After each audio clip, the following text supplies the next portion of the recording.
बिस्मिल्लाहिर्रहमानिर्रहीम, अस्सलाम वालेकुम। ब्लू चिप कंपनीज की सीरीज़ की एक और वीडियो के साथ हाजिर हूँ। आज भी फार्मास्यूटिकल सेक्टर से कंपनी का इंतखाब किया है। सरले पाकिस्तान लिमिटेड है।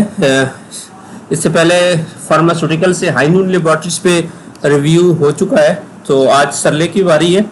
तो चेक करते हैं कि सरले ने अपनी जो है वो 10 साल में पे आउट के हवाले से इसकी क्या परफॉर्मेंस रही है और प्राइस जो है वो किस तरह से मूव करती रही है। तो चलिए शुरू करते हैं इस वीडियो आज की।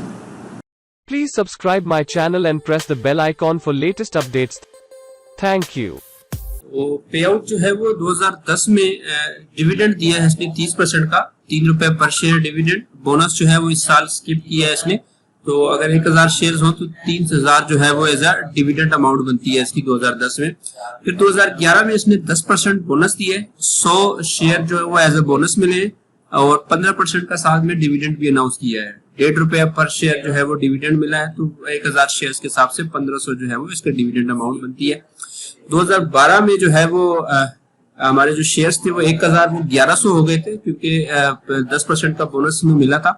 तो 40% का बोनस इसने 2012 में जो है वो अनाउंस किया है। तो 1100 शेयर्स के हिसाब से 440 शेयर जो है वो एज ए बोनस के मिले और साथ में इसने 10% का डिविडेंड भी अनाउंस किया, यानी कि 1 रुपया पर शेयर। तो 1100 रुपया जो है वो इसके एज ए डिविडेंड अमाउंट बनती है। 2013 में जो हमारे शेयर्स थे वो 1100 से 1540 हो गए थे। 2013 में भी इसने 30% का बोनस दिया है। 462 शेयर जो है वो एज ए बोनस के मिले और 20% का डिविडेंड भी दिया है साथ में, 2 रुपए पर शेयर। तो तकरीबन 3000 का जो है वो इसका डिविडेंड अमाउंट बनी है। 2014 में जो है वो शेयर्स जो है वो 2000 हो गए थे और 2014 में जो है वो 40% का डिविडेंड फिर अनाउंस हुआ है, बोनस अनाउंस हुआ है इसका। 800 शेयर जो है वो एज ए बोनस के मिले और साथ में इसने डिविडेंड इस साल कोई नहीं दिया, स्किप किया था डिविडेंड। तो 2015 में जो है वो 2800 शेयर्स थे हमारे पास, जो 2000 शेयर्स थे वो बोनस की वजह से 2800 बन गए थे। फिर इसने 20% का बोनस दिया, 560 शेयर जो है एज ए बोनस के मिले और साथ में इसने 20% का डिविडेंड भी दिया, 2 रुपए पर शेयर।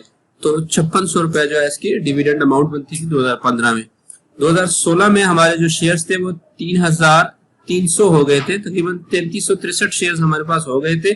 24% बोनस फिर अनाउंस किया है 2016 में। 807 बोनस शेयर जो है वो इशू किए गए 2016 में। साथ में 50% का डिविडेंड भी अनाउंस किया है, 5 रुपए पर शेयर। तो 16800 जो है वो इसकी डिविडेंड की अमाउंट बनती है। 2017 में जो है वो 4170 शेयर्स हो गए थे। 2017 में भी 30% का बोनस दिया, 1251 शेयर जो है वो एज ए बोनस के मिले और साथ में इसने डिविडेंड भी अनाउंस किया था 100%, यानी कि 10 रुपए पर शेयर। तो 41,700 जो है वो एज ए डिविडेंड अमाउंट बनती है 2017 की। 2018 में जो है वो जो शेयर्स थे हमारे वो 5400 शेयर्स हो गए थे, 15% का साथ फिर बोनस अनाउंस हुआ है। 813 शेयर जो है वो एज ए बोनस के मिले और साथ में डिविडेंड भी अनाउंस किया गया 50%, 5 रुपए पर शेयर। तो 27,000 जो है वो इसकी डिविडेंड अमाउंट बनती है 2018 में। 2019 में बोनस नहीं दिया, बोनस स्किप किया है इन्होंने और सिर्फ डिविडेंड मिला है 25% का, यानी कि 2.5 रुपए पर शेयर जो है वो डिविडेंड अनाउंस किया गया है। 15,500 जो है वो इसकी डिविडेंड की अमाउंट बनती है। तो 2019 में जो है वो बोनस स्किप हुआ है। 2020 का रिजल्ट जो है अभी वेटेड है, मंडे को इसका रिजल्ट अनाउंस किया जाएगा। तो देखते हैं क्या इस दफा ये बोनस देता है या फिर जो है बोनस स्किप करता है, क्योंकि इसकी जो सिस्टर कंपनीज है IBL, HL, उसने इस दफा बोनस नहीं दिया। तो हमारे पास जो टोटल शेयर्स थे वो अभी 6234 हो गए थे। जो 1000 शेयर्स थे वो बोनसेस की वजह से आज जो है हमें 6234 शेयर्स हो चुके और टोटल अगर हम डिविडेंड अमाउंट प्लस करें तो तकरीबन 1,15,000 जो है डिविडेंड की अमाउंट भी बनती है। 2010 में प्राइस जो थी वो तकरीबन 60 के आसपास थी। तो 1000 शेयर्स की वैल्यू उस टाइम जो है वो 60,000 रुपीज बनती है। तो 16,83,000 जो है वो इसकी करंट वैल्यू बनती है 6234 शेयर्स के हिसाब से।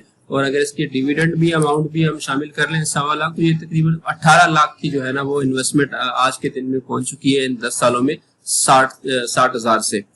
तो अच्छा, काफी इसने भी पे आउट जो है वो काफी अच्छा पे आउट दे रही है कंपनी थ्रू आउट जो है वो डिविडेंड सबसे ज्यादा जो है वो 100% दिया गया 10 रुपए पर शेयर 2017 में, और जो सबसे कम डिविडेंड था वो 2012 में इसने 10% दिया, यानी कि 1 रुपया पर शेयर। तो प्राइस देखते हैं कि प्राइस जो है वो इन 10 सालों में कैसे मूव हुई है। सरले का ये मंथली का चार्ट है और इसमें आप देख सकते हैं कि प्राइस जो है वो 2010 से लेके 2014 तक जो है वो प्राइस रेंज बाउंड रही है। साइडवेज में ये स्टॉक जो है वो तकरीबन 3 साल तक पड़ा रहा है। यहाँ पे इसने 2014 में जो है तकरीबन 2013 में इसने जो है ना इस रेंज को, अपनी जो साइडवेज की रेंज थी उसको जब ब्रेक किया है तो ये फिर प्रॉपर जो है वो एक अप ट्रेंड में आया है। तो 2013 से लेके 2017 तक ये कंटिन्यूसली जो है ना वो अप ट्रेंड में रहा है, हायर हाई और हायर लो की फॉर्मेशन बनाता रहा है। ये हाई बना है, ये हाई बना है, ये हाई बना है, ये हाई बने, तो ये हाई जो है वो हायर हाई बनते जा रहे हैं। और अगर लो की जानिब देखें तो ये लो था, उससे अगला लो हायर लो बना है, ये भी इससे हायर लो है, ये भी इसका हायर लो, हायर लो। और 17 में इसने अपना ऑल टाइम हाई जब लगाया है तो तकरीबन 761 का जो है इसका हाई लगा है। के बाद से 2017 के बाद से इसने जो है वो करेक्टिव मूव लेना स्टार्ट किया। ये जो इसका लेवल था 610 का जो लेवल था, जो प्रीवियस इसका हाई था, इसने इसको जब ये ब्रेक किया है मई 2017 में, तो यहाँ पे इसने इंडिकेशन कर दिया, यहाँ पे इसने कंफर्मेशन कर दी है कि ट्रेंड जो है वो अप ट्रेंड जो था वो ख़त्म हो चुका है और अब ये डाउन ट्रेंड की तरफ जाना शुरू हो गया है। तो यहाँ पे एक ट्रेंड लाइन से भी हमें वाज़ेह इंडिकेशन मिल जाती है कि अब ट्रेंड जो है वो ख़त्म हो चुका है। अगर एक ट्रेंड लाइन में ड्रा करूँ यहाँ पर, तो इसने ट्रेंड लाइन को भी ब्रेक किया है, तो उसके बाद जो है वो स्टॉक नीचे गिरता जा रहा है और अपने 3 साल इसने जो है ना अपने ये डाउन ट्रेंड में जो है वो कंप्लीट किए इसने। यहाँ पर आके इसने जो है वो रिवर्सल का साइन दिया था अक्टूबर 2019 में। यहाँ पे इसने जो है ना फॉर्मेशन दोबारा अपनी चेंज की है और हायर हाई और हायर लो की तरफ ये फॉर्मेशन दोबारा बनना शुरू हुई है। ये एक लो लगा था, उसके बाद ये लो लगा है, तो पहले वाला दूसरे वाला लो जो है वो पहले वाले लो से बड़ा है, यानी कि लोअर हाई बना है। यहाँ पे फिर इसने लो लगाया है तो ये भी लोअर हाई है।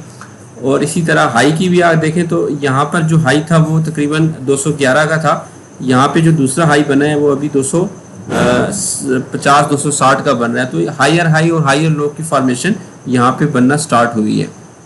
इसी बात को लॉन्ग टर्म की जो ये एक डाउन ट्रेंड आ रहा है कोई 3 साल का, इसी को अगर हम ट्रेंड लाइन से भी वाज़ह करें तो ट्रेंड लाइन ने भी यहाँ पे इंडिकेट कर दिया था कि जी अपने इसका ट्रेंड चेंज हो गया है। ट्रेंड लाइन को इसने यहाँ पे ब्रेक किया है, तो यहाँ से इंडिकेशन यहाँ से भी मिली है कि इसने अपने ट्रेंड लाइन, अपने जो ट्रेंड है वो चेंज हो गया है और अप ट्रेंड की तरफ ये स्टॉक जा सकता है। अगर इसके मैं कुछ इम्पोर्टेंट लेवल्स ड्रा करूँ तो ये वो मेजर लेवल था जिसने इस ट्रेंड को चेंज किया था, हायर हाई की फॉर्मेशन को ब्रेक किया था। तो ये अब सारे जो है ना अब एज अ रेजिस्टेंस के तौर पे चूँकि एक्ट करेंगे। फर्स्ट जो है अभी इंडेक्स अपनी सरले जो है अपनी रेजिस्टेंस पे ही खड़ा है। ये 280 से 270 का जो लेवल है ये इसका अभी फर्स्ट रेजिस्टेंस है, इसको ब्रेक करना ज़रूरी है। उसके अगला जो लेवल इसका बनता है लॉन्गर टाइम फ्रेम पे, चूँकि ये मंथली का चार्ट है या डेली का नहीं है, तो लॉन्गर टाइम फ्रेम पे फिर ये 340 का एक लेवल है, 380 का लेवल्स है, जहाँ पे पिछले जो है वो प्राइस एक्शन पे इसने यहाँ पे सपोर्ट लिए थी काफ़ी टाइम, जो है 6-7 महीने इसने जो है यहाँ पे गुजारे थे इस लेवल्स पे। तो ये इसका अभी रेजिस्टेंस के तौर पे एक्ट करेगा। उसके बाद अगला जो है वो 440 का लेवल है, 400-500 का 490-500 का एक लेवल है, और फिर ये 607 का लेवल है जिसने ट्रेंड जहाँ पे चेंज हुआ था, ये वो इसका लेवल होगा रेजिस्टेंस के। तो ये सारी जो है वो एज अ रेजिस्टेंस के तौर पे काम करेंगी। अगर इसको फिबोनाची के थ्रू भी अगर मैं ड्रा करूँ तो इसकी जो टॉप हाई है, इसको ऑल टाइम हाई जो है 761 से अगर मैं इसकी फिबोनाची ड्रा करूँ, इसका जो लो बनाया है वो 117 का, तो अभी ये एग्जैक्टली अपने जो 2.36 वाला जो इसका लेवल है उसी के खड़ा है। ये कोई लास्ट 2 महीनों से इसको क्रॉस करने की कोशिश कर रहा है, लेकिन अभी तक इसके ऊपर इसने क्लोजिंग नहीं दी। पिछले महीने भी यहाँ इसको टच किया है लेकिन इसके ऊपर क्लोजिंग नहीं दी। अभी इस महीने भी ये तकरीबन कोई 2-3 सेशन रह गए हैं। अब देखना ये कि क्या इस लेवल्स को ये मंथली के तौर पे जो है वो क्लोज करता है कि नहीं करता। तो ये फिबोनाची का लेवल है। दूसरा इसका फिबोनाची का ये 0.382 जो लेवल बनता है वो ये 260 के एरिया में बनता है। उसके बाद जो है वो 0.50 का जो लेवल है वो 430 से 440 के लेवल है। ये यहाँ पे हॉरिजॉन्टल रेजिस्टेंस भी है और इसी तरह जो है वो अगले इसके फिबोनाची की भी लेवल्स हैं।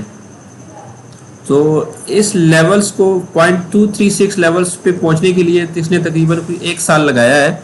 अभी यहाँ पे हाल्ट कर रहा है, इसको ब्रेक करने की कोशिश कर रहा है, दूसरा मंथ है अब।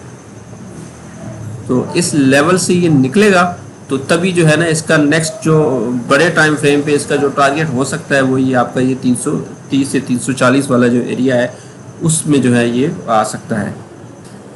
तो ये बड़ी स्ट्रॉन्ग एक रेजिस्टेंस है जिस पे जो है ना वो लास्ट टाइम भी 2014 में तकरीबन कोई 6-7 महीने जो है वो इस लेवल पे इसने गुजारे थे, इसको ब्रेक नहीं कर पाया था। और उसके बाद जब इसने ब्रेकआउट दिया तो फिर वो ब्रेकआउट बड़ा जो है ना वो फास्ट और शार्प ब्रेकआउट था। 440 के लेवल तक था वो विद इन 3 to 4 मंथ्स में अचीव किया था सरले ने। तो वॉल्यूम भी अगर देखें तो वॉल्यूम भी जो है वो यहाँ पे इंक्रीज हुए क्योंकि प्राइसेस जो है वो ऑलमोस्ट 2014 के लेवल्स पे आ गई थी। तो जिन लोगों ने 2014 में मिस किया है तो वो उन्होंने भी जो है वो इसमें इन्वेस्टमेंट की है और वॉल्यूम जो है वो इंक्रीज शो हो रहा है कि लोगों का इसमें इंटरेस्ट जो है वो डेवलप हुआ था इन लेवल्स पे।